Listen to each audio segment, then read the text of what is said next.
Hello everyone, আসসালামু আলাইকুম। আজকে আমি আপনাদের সঙ্গে শেয়ার করব গাজরের বড়া রেসিপি। আপনারা সন্ধ্যার টিফিনে ঝটপট এই গাজরের বড়া রেসিপিটা বানিয়ে ফেলতে পারেন। এটা খেতে অসম্ভব সুস্বাদু হয়। তাহলে চলুন আর দেরি না করে আজকের রেসিপিটা দেখে নেওয়া যাক। গাজরের বড়া বানানোর জন্য গাজরগুলো আমি আগে থেকেই পরিষ্কার করে ধুয়ে নিয়েছিলাম, কারণ গ্রেট করার পর আমি আর গাজরগুলোকে ধুয়ে নেব না। সমস্ত গাজর গ্রেট করে নেওয়া হয়ে গেছে। এখন আমি গ্রেট করে নেওয়া গাজরের মধ্যে দিয়ে দিচ্ছি স্বাদ মতো লবণ, দিয়ে দিচ্ছি হলুদ গুঁড়ো, লঙ্কার গুঁড়ো আর দিয়ে দিচ্ছি জিরে মরিচের গুঁড়ো। তারপর হালকা হাতে একটু মিক্স করে নিচ্ছি। গাজরের বড়া বানানোর জন্য খুব বেশি মশলার প্রয়োজন হয় না, অল্প উপকরণেই গাজরের বড়া রেসিপিটা বানিয়ে নেওয়া যায়। তারপর অল্প অল্প করে ময়দা অ্যাড করে আঠালো একটি ডো বানিয়ে নেব। ঠিক এই পর্যায়ে আমি অল্প একটু চিনি অ্যাড করছি। এটা অপশনাল, আপনারা চাইলে চিনিটা ইউজ করতেও পারেন অথবা স্কিপ করতে পারেন। গাজরের মিশ্রণটা রেডি করে নেওয়া হয়ে গেছে। এখন আমি গাজরের বড়াগুলো বানিয়ে নেব। তার জন্য আমি কড়ার মধ্যে দিয়ে দিয়েছি পরিমাণ মতো সাদা তেল।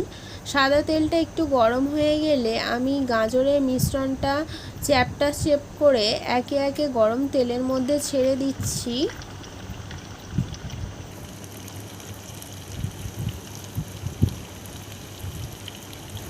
চারটে বড়া আমি গরম তেলের মধ্যে ছেড়ে দিয়েছি। এখন একটা পাশ ভেজে নেওয়া হয়ে গেলে আমি অপর পাশটা উল্টিয়ে দেব। একটা পাশ ভেজে নেওয়া হয়ে গেছে। এখন আমি আলতো হাতে অপর পাশটা উল্টে দিচ্ছি।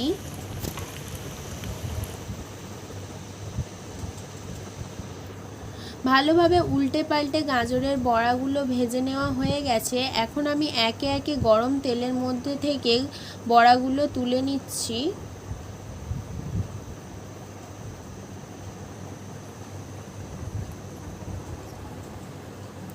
গাজরের সমস্ত বড়া ভেজে নেওয়া হয়ে গেছে।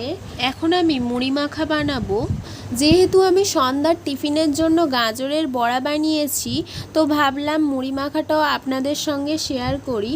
মুড়ি মাখা তৈরি করার জন্য প্রথমেই আমি লঙ্কা কুচি করে নিচ্ছি, তারপর টমেটো কুচি করছি,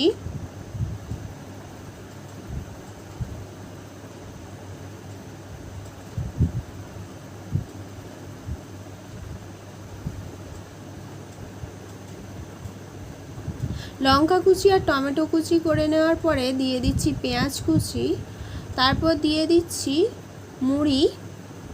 তারপর মুড়িটা দিয়ে ভালোভাবে হাত দিয়ে মিক্স করে নিচ্ছি মুড়িটা।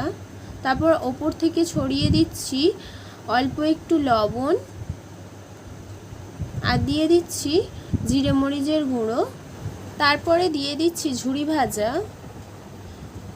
ঝুরি ভাজাটা দিয়ে আমি আবারও মিক্স করে নিচ্ছি। সব শেষে উপর থেকে অল্প একটু সর্ষের তেল দিয়ে ভালোভাবে মিক্স করে নিলেই মুড়ি মাখাটা প্রস্তুত হয়ে যাবে সার্ভ করার জন্য। সন্ধ্যার টিফিনে যদি এরকম মুড়ি মাখা আর গাজরের বড়া থাকে তাহলে আর কিছুর প্রয়োজন হয় না। আজকের রেসিপিটা যদি আপনাদের ভালো লেগে থাকে, হাবিবার রান্নাবাটি চ্যানেলটিকে সাবস্ক্রাইব করে অল নোটিফিকেশন অন করে রাখবেন। আজকের রেসিপিটা এই পর্যন্তই। ফিরে আসবো আবারও নেক্সট কোনো ভিডিওতে। সম্পূর্ণ ভিডিওটি দেখার জন্য ধন্যবাদ।